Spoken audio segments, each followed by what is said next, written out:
ಈಗ ಉತ್ತರ ಕರ್ನಾಟಕ ಹೆಡ್ಲೈನ್ಸ್ ನೋಡೋಣ ಬರ್ರಿ. ರಾಜ್ಯದಾಗ ಗೃಹ ಸಚಿವರು ನೆಟ್ಗ ಕೆಲಸ ಮಾಡವಲ್ರು ಅಂತ ಟೀಕೆ ಮಾಡ್ತಿದ್ದ ಜೋಶಿಗೆ ಪರಮೇಶ್ವರ್ ಅದ ಸ್ಟೈಲ್ನಾಗ ಉತ್ತರ ಕೊಟ್ಟಾರ ನೋಡ್ರಿ.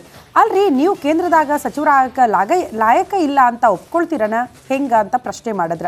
ಹುಬ್ಬಳ್ಳಿ ಒಳಗ ಮಾತಾಡಿದವರು, ಹೋಗ್ಲಿ ಬಿಡ್ರಿ, ಜೋಶಿಗೆ ನನ್ನ ತಾಕತ್ ಏನಂತ ಗೊತ್ತೈತಿ ಅಂತ ಹೇಳಿದ್ರ. ಅವರಿಗೆ ನನ್ನ ಸಾಮರ್ಥ್ಯ ಗೊತ್ತಿಲ್ಲ, ಅವ್ರಿಗೆ ಅದಕ್ಕೆ ಅವ್ರು ಹಂಗೆ ಹೇಳಿದ್ದಾರೆ. ಈಗ ನಾನು ಅವರಿಗೆ ಅಸಮರ್ಥ ಕೇಂದ್ರ ಸಚಿವರು ಅಂತ ಹೇಳಿಬಿಟ್ರೆ ಅದು ಎಷ್ಟು ಸಮಂಜಸವಾಗಿರುತ್ತೆ ಅನ್ನೋದನ್ನು ಅರ್ಥ ಮಾಡ್ಕೋಬೇಕು ಅವರು. ನಾನು ಈಗ ಅದ್ರ ಬಗ್ಗೆ ಹೆಚ್ಚು ವ್ಯಾಖ್ಯಾನ ಮಾಡೋಕ್ಕೆ ಹೋಗೋದಿಲ್ಲ. CIDಗೆ ತನಿಖೆಗೆ. ಇನ್ನು ಸುವರ್ಣಸೌಧದಾಗ ಆಗಿದ್ದ ಗದ್ದಲ ವಿಚಾರ ಇತ್ತಲ್ರಿ, ಭಾಳ ಚರ್ಚೆ ಆಗಕತೈತಿ. ಆ ಸಿಟಿ ರವಿ ಕೇಸ್ನಾಗ ಇನ್ನು ನಂದೇನು ಜಾಸ್ತಿ ಮಾತಾಡಂಗಿಲ್ರಿ ಅಂತ ಗೃಹ ಸಚಿವರು ಡಾಕ್ಟರ್ ಜಿ ಪರಮೇಶ್ವರ್ ಹೇಳ್ಯಾರ ನೋಡ್ರಿ. ಯಾಕಂದ್ರೆ ಈಗ ಈ ಕೇಸ್ನ CIDಗೆ ಕೊಟ್ಟಿವಿ, ಅವರ ಮುಂದೆ ಎಲ್ಲ ನೋಡ್ಕೋತಾರ, ಅದ್ರ ಬಗ್ಗೆ ನಾ ಏನು ಮಾತಾಡಕ್ಕೆ ಹೋಗಂಗಿಲ್ಲ. ಇನ್ನು ಸ್ಪೀಕರ್ ಸಾಹೇಬ್ರು ಅವ್ರ ಕೆಲಸ ಮಾಡ್ಯಾರ, ನನ್ನ ಹತ್ರ ಇದ್ರ ಬಗ್ಗೆ ಮಾತಾಡಬೇಡ್ರಿ, ಮುಂದೆ ನೋಡೋಣ ಅಂತ ಹೇಳಿದ್ರು. ಈಗ ಅದ್ರ ಬಗ್ಗೆ ಹೆಚ್ಚು ವ್ಯಾಖ್ಯಾನ ಮಾಡೋಕ್ಕೆ ಹೋಗೋದಿಲ್ಲ. CIDಗೆ ತನಿಖೆಗೆ ಆದೇಶ ಮಾಡಿದ್ದೇನೆ. ಈಗ ಅದರ ತನಿಖೆ ನಡೆಯುವಾಗ ನಾವು ಯಾವುದೇ ಹೇಳಿಕೆಗಳನ್ನು ಮತ್ತು ಸ್ಟೇಟ್ಮೆಂಟ್ಗಳನ್ನು ಕೊಡೋದಕ್ಕೆ ಬರೋದಿಲ್ಲ. ನಮ್ಮ ಪೊಲೀಸ್ನವ್ರ ಕೆಲಸ ನಾವು ಮಾಡಬೇಕಾದ ನಮ್ಮ ಕರ್ತವ್ಯ ಇದೆ. ಸ್ಪೀಕರ್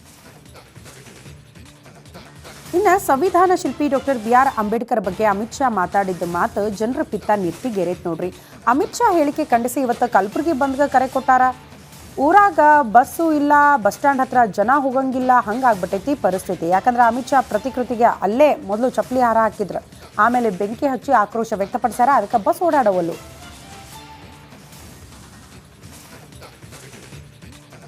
ಇನ್ನು ಕಲಬುರಗಿ ಅಷ್ಟೇ ಅಲ್ಲ, ಕೇಂದ್ರ ಸಚಿವ ಅಮಿತ್ ಶಾ ಹೇಳಿಕೆ ಖಂಡಿಸಿ ಇವತ್ತು ಗದಗ, ಬೆಟಗೇರಿ, ಅವಳಿ ನಗರದಾಗೂ ಬಂದ್ ಮಾಡ್ಯಾರ ನೋಡ್ರಿ. ಅಮಿತ್ ಶಾ ಫೋಟೋಗೆ ಬೆಂಕಿ ಹಚ್ಚಿ ಧಿಕ್ಕಾರಕ್ಕೆ ಹೋಗ್ಯಾರ್ರಿ. ಆ ಕಡೆ ಒಂದು ಕತೆ ಆದ್ರೆ ಈ ಕಡೆ ಗದಗ ನಗರದ ಮುಳುಗುಂದ ನಾಕಾದಾಗ ಅಮಿತ್ ಶಾ ಪ್ರತಿಕೃತಿಗೆ ಬೆಂಕಿ ಹಚ್ಚು ಹೊತ್ನ್ಯಾಗ ಪೊಲೀಸರು ಅಡ್ಡಿಗೆ ಬಂದ್ರು ನೋಡ್ರಿ, ಅಂದ್ರೆ ಅಡ್ಡಿ ಪಡಿಸಿದ್ರು ಅವರಿಗೆ. ಇದೇ ವಿಚಾರಕ್ಕೆ ಸಂಬಂಧಪಟ್ಟಂತೆ ಪ್ರತಿಭಟನಾಕಾರರು ಮತ್ತು ಪೊಲೀಸರ ನಡುವೆ ಸ್ವಲ್ಪ ಗಲಾಟೆನೂ ಆಯ್ತು. 25 ವರ್ಷ ಆದ್ಮ್ಯಾಗ ಅಜ್ಜಿ ಜೀವಂತ ಇರೋ ವಿಚಾರ ರಿಪಬ್ಲಿಕ್ ಕನ್ನಡ ಸುದ್ದಿ ಮಾಡಿತ್ತು. ಅವ್ರ ಫ್ಯಾಮಿಲಿಗೂ ಈ ಸುದ್ದಿ ಮುಡ್ತು.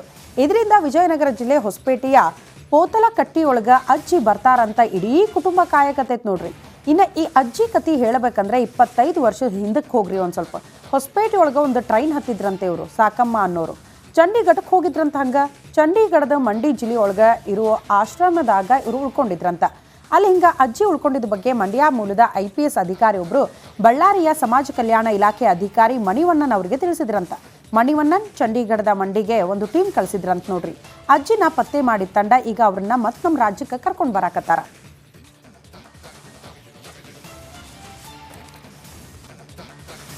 ಇನ್ನು ನಿನ್ನೆ ರಾತ್ರಿ ಸಿಲಿಂಡರ್ ಸೋರಿಕೆ ಆಗಿ ಅಯ್ಯಪ್ಪ ಸ್ವಾಮಿ ಮಾಲಾಧಾರಿಗಳು ಗಾಯಗೊಂಡಿದ್ದರಿ. ಅವ್ರನ್ನೆಲ್ಲ ಹುಬ್ಬಳ್ಳಿ ಕಿಮ್ಸ್ ದವಾಖಾನೆಗೆ ಸೇರಿಸಿದ್ರು.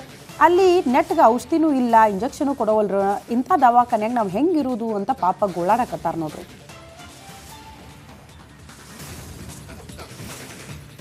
ಧಾರವಾಡದ ಮಂದಿ ಅಂದ್ರೆ ಒಂದು ರೀತಿ ಭಾಳ ಸ್ಪೆಷಲ್ ಅವರು. ಯಾಕಂದ್ರೆ ಧಾರವಾಡದಾಗ ನಡೆದಿದ್ದ ಮದುವೆನೂ ಸ್ವಲ್ಪ ಸ್ಪೆಷಲ್ ಆಗಿ ಕಾಣಕತ್ತೈತಿ. ಈಗ ಎಲ್ಲರ ಮದುವೆ ಆಗಲಿ ಅಲ್ಲಿ ಫೋಟೋಗ್ರಾಫರ್ ಇದ್ದೇ ಇರ್ತಾರಲ್ರಿ.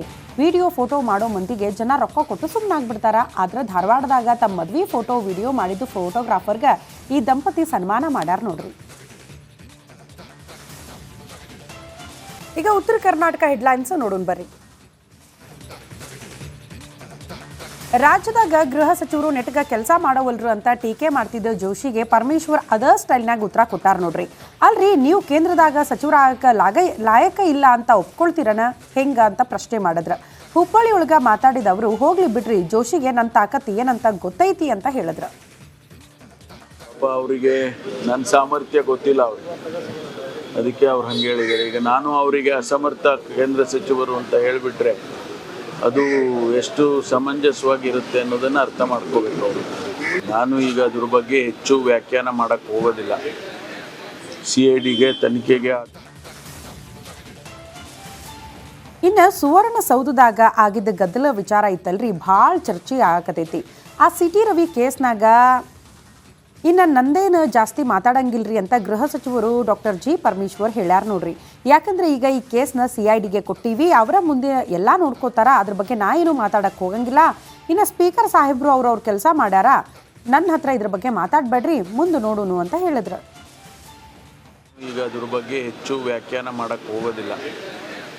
CIDಗೆ ತನಿಖೆಗೆ ಆದೇಶ ಮಾಡಿದ್ದಾರೆ. ಈಗ ಅದರ ತನಿಖೆ ನಡೆಯುವಾಗ ನಾವು ಯಾವುದೇ ಹೇಳಿಕೆಗಳನ್ನು ಮತ್ತು ಸ್ಟೇಟ್ಮೆಂಟ್ಗಳನ್ನು ಕೊಡೋದಕ್ಕೆ ಬರೋದಿಲ್ಲ. ನಮ್ಮ ಪೊಲೀಸ್ನವ್ರ ಕೆಲಸ ನಾವು ಮಾಡಬೇಕಾದ ನಮ್ಮ ಕರ್ತವ್ಯ ಇದೆ. ಸ್ಪೀಕರ್ ಇನ್ನು ಸಂವಿಧಾನ ಶಿಲ್ಪಿ ಡಾಕ್ಟರ್ BR ಅಂಬೇಡ್ಕರ್ ಬಗ್ಗೆ ಅಮಿತ್ ಶಾ ಮಾತಾಡಿದ್ದ ಮಾತು ಜನರ ಪಿತ್ತ ನಿರ್ತಿಗೇರೈತೆ ನೋಡ್ರಿ. ಅಮಿತ್ ಶಾ ಹೇಳಿಕೆ ಖಂಡಿಸಿ ಇವತ್ತು ಕಲಬುರಗಿ ಬಂದ್ಗೆ ಕರೆ ಕೊಟ್ಟಾರ. ಊರಾಗ ಬಸ್ಸು ಇಲ್ಲ, ಬಸ್ ಸ್ಟ್ಯಾಂಡ್ ಹತ್ರ ಜನ ಹೋಗಂಗಿಲ್ಲ, ಹಂಗಾಗ್ಬಿಟ್ಟೈತಿ ಪರಿಸ್ಥಿತಿ. ಯಾಕಂದ್ರೆ ಅಮಿತ್ ಶಾ ಪ್ರತಿಕೃತಿಗೆ ಅಲ್ಲೇ ಮೊದಲು ಚಪ್ಪಲಿ ಹಾರ ಹಾಕಿದ್ರು, ಆಮೇಲೆ ಬೆಂಕಿ ಹಚ್ಚಿ ಆಕ್ರೋಶ ವ್ಯಕ್ತಪಡಿಸ್ಯಾರ. ಅದಕ್ಕೆ ಬಸ್ ಓಡಾಡವಲ್ಲು.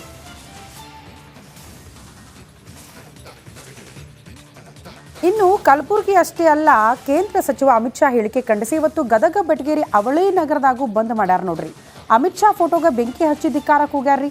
ಆ ಕಡೆ ಒಂದು ಕತೆ ಆದ್ರೆ ಈ ಕಡೆ ಗದಗ ನಗರದ ಮುಳುಗುಂದ ನಾಕಾದಾಗ ಅಮಿತ್ ಶಾ ಪ್ರತಿಕೃತಿಗೆ ಬೆಂಕಿ ಹಚ್ಚು ಹೊತ್ನ್ಯಾಗ ಪೊಲೀಸರು ಅಡ್ಡಿಗೆ ಬಂದ್ರು ನೋಡ್ರಿ, ಅಂದ್ರೆ ಅಡ್ಡಿ ಪಡಿಸಿದ್ರು ಅವರಿಗೆ. ಇದೇ ವಿಚಾರಕ್ಕೆ ಸಂಬಂಧಪಟ್ಟಂತೆ ಪ್ರತಿಭಟನಾಕಾರರು ಮತ್ತು ಪೊಲೀಸರ ನಡುವೆ ಸ್ವಲ್ಪ ಗಲಾಟೆನೂ ಆಯ್ತು. 25 ವರ್ಷ ಆದ್ಮ್ಯಾಗ ಅಜ್ಜಿ ಜೀವಂತ ಇರೋ ವಿಚಾರ ರಿಪಬ್ಲಿಕ್ ಕನ್ನಡ ಸುದ್ದಿ ಮಾಡಿತ್ತು. ಅವ್ರ ಫ್ಯಾಮಿಲಿಗೂ ಈ ಸುದ್ದಿ ಮುಡ್ತು.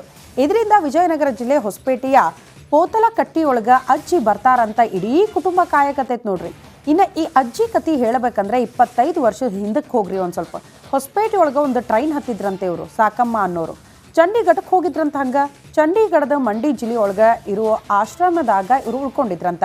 ಅಲ್ಲಿ ಹಿಂಗೆ ಅಜ್ಜಿ ಉಳ್ಕೊಂಡಿದ್ದ ಬಗ್ಗೆ ಮಂಡ್ಯ ಮೂಲದ IPS ಅಧಿಕಾರಿ ಒಬ್ಬರು ಬಳ್ಳಾರಿಯ ಸಮಾಜ ಕಲ್ಯಾಣ ಇಲಾಖೆ ಅಧಿಕಾರಿ ಮಣಿವಣ್ಣನ್ ಅವರಿಗೆ ತಿಳಿಸಿದ್ರಂತ. ಮಣಿವಣ್ಣನ್ ಚಂಡೀಗಢದ ಮಂಡಿಗೆ ಒಂದು ಟೀಮ್ ಕಳಿಸಿದ್ರಂತ ನೋಡ್ರಿ. ಅಜ್ಜಿನ ಪತ್ತೆ ಮಾಡಿದ ತಂಡ ಈಗ ಅವ್ರನ್ನ ಮತ್ತೆ ನಮ್ಮ ರಾಜ್ಯಕ್ಕೆ ಕರ್ಕೊಂಡು ಬರಾಕತ್ತಾರ.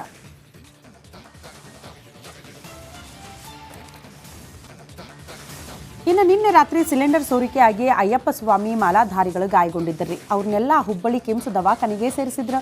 ಅಲ್ಲಿ ನೆಟ್ಗೆ ಔಷಧಿನೂ ಇಲ್ಲ, ಇಂಜೆಕ್ಷನು ಕೊಡೋವಲ್ರು. ಇಂಥ ದವಾಖಾನೆಯಾಗ ನಾವು ಹೆಂಗಿರುವುದು ಅಂತ ಪಾಪ ಗೋಳಾಡಕತ್ತಾರ ನೋಡ್ರಿ.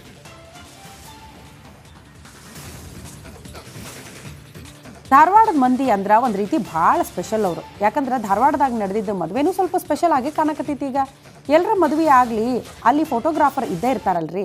ವಿಡಿಯೋ ಫೋಟೋ ಮಾಡೋ ಮಂದಿಗೆ ಜನ ರೊಕ್ಕ ಕೊಟ್ಟು ಸುಮ್ಮನೆ ಆಗ್ಬಿಡ್ತಾರ. ಆದ್ರೆ ಧಾರವಾಡದಾಗ ತಮ್ಮ ಮದುವೆ ಫೋಟೋ ವಿಡಿಯೋ ಮಾಡಿದ್ದು ಫೋಟೋಗ್ರಾಫರ್ಗೆ ಈ ದಂಪತಿ ಸನ್ಮಾನ ಮಾಡ್ಯಾರ ನೋಡ್ರಿ.